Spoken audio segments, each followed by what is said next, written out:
التلفزيون بكل أدب واحترام. واليوم هو ليس ضيف نوستالجيا فقط، بل هو ضيف الحي المحمدي.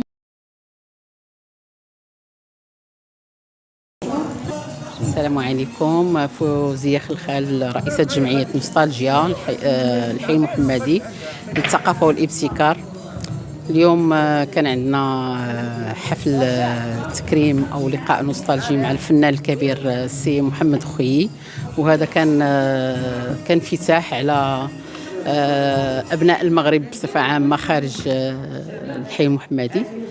اعتدنا أننا نستضيفوا أبناء الحي من رياضيين، مثقفين، فنانين. واليوم هذه أول مرة غنبداو هاد سميتو الناس اللي خارج الحي. وكنت المركب اللي جميل وهذا المركب اللي جميل اللي هو المركب الحي، المركب الثقافي الحي المحمدي.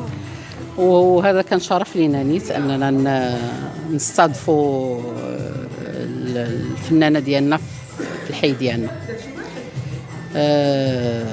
كاين شي اسماء مستقبلا كتخمموا في شي اسماء ولا باقي كل حاجه كاين عندنا بزاف ديال الاسماء وحتى هما خارج الحي المحمدي وباقيين حتى داخل الحي المحمدي، وان شاء الله الفقرات غنيه وغادي تكون مفاجآت، والله يوفقنا للخير جميعا. وهذا الشيء اللي كاين. شكرا. تبارك الله عليك.